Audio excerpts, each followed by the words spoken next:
Как раз такая проблема очень часто есть, стучит распредвал в постели, то есть вы начинаете там регулировать клапана, там менять стаканчики, искать, откуда этот противный звук, как будто там едете, а кто-то молоточком там сидит, какой-то гном стучит именно по вашему двигателю, и такой неприятный цокот, и с набором оборотов он чаще и чаще, то есть.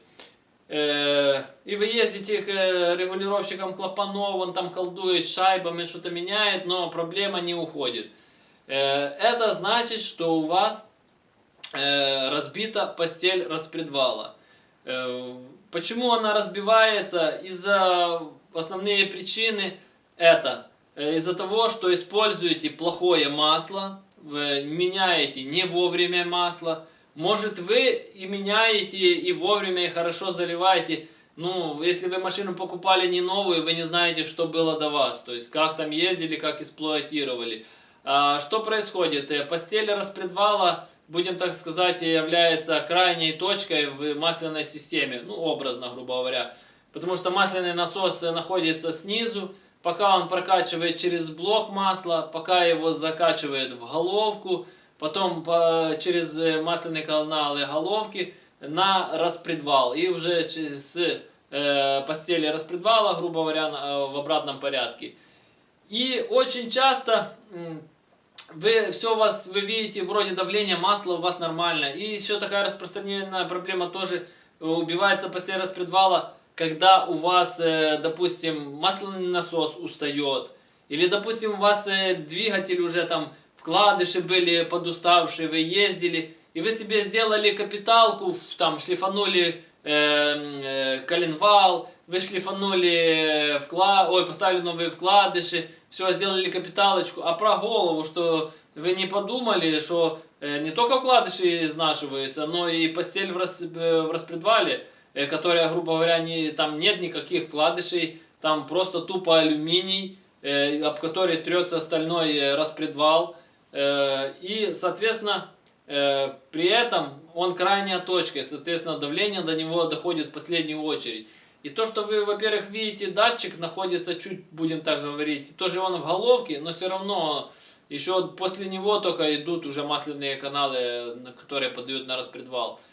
Так вот, так как у восьмерок, там девяток нету датчика давления, только лампочка, которая сообщает, что там у вас давление, но она загорается тогда, когда уже давление критичное, то есть вы не знаете, вы можете ездить на низком давлении, от этого у вас там и вкладыши устают, и, соответственно, постель тоже устает со временем, и появляется вот этот стук, и мне вот это задают вопрос, как, что сделать, как восстановить.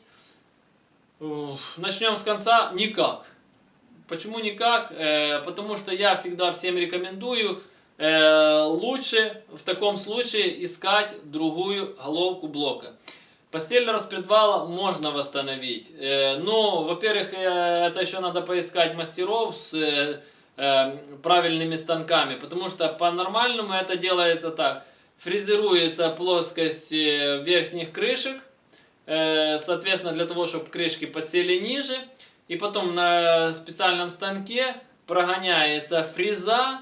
И она прорезает, соответственно, новые постели под распредвал. То есть, но, опять же, надо очень точно это сделать. Если там фреза немножко не угадает, или зазор будет больше, распредвал будет болтаться, и со временем это все опять начнет стучать, разбивать. Или его подкусит, и, соответственно, он начнет делать задиры, и опять же та же самая ситуация, разобьются постели.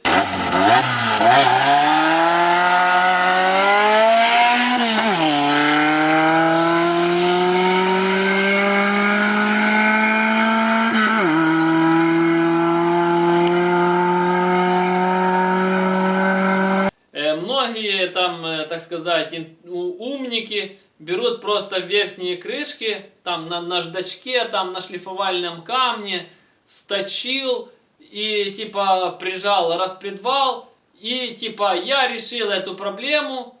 Да, эта проблема решится, но очень ненадолго, потому что вы не забывайте, что убивается не только верхние постели, но и те постели, которые находятся в головке. И очень просто это все проверить. допустим, очень часто просто рассухаренные там головка, то есть чтобы распредвал был свободный. И вот так ставить, и он будет, допустим, относительно болтаться. А еще проще проверяется, ставите распредвал, ставите одну постель и прижимаете рукой, или можете там гайками зажать.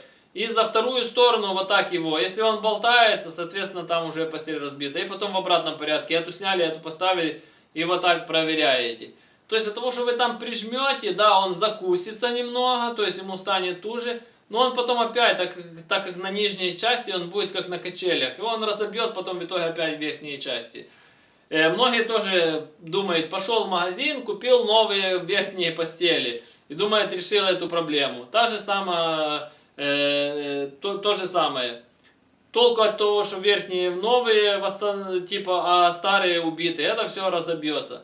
Поэтому я рекомендую, если у вас разбита постель, просто ищите другую хорошую живую головку блока с живой постелью. Ну а для того, чтобы таких проблем не возникало, просто не допускайте до того, чтобы постель убивалась. Потому что, я же говорю, причины это все те же.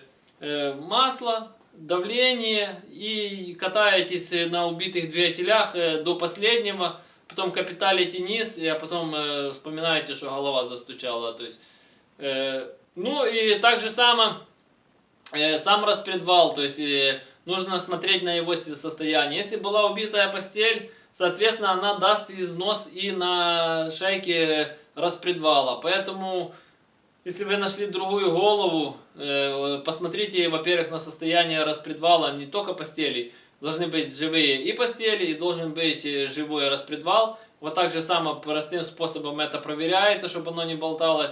И тогда будет все четко работать. Большой люфт должен быть, потому что там должен быть тепловой зазор. А я напоминаю, что я занимаюсь доработкой головок блока и карбюраторов. Каждый из вас может прислать свою головку блока или карбюратор на доработку. Давайте по порядку покажу. Вот у нас головка 21083, уже расточенная. Коллектор, сейчас я все по отдельно расскажу. И карбюратор Solixport 2528, как раз под газ с фресками. И давайте по порядку. Вот у нас такая головка блока 21083. Расточенные у нас каналы. Впускные каналы у нас по 31 мм.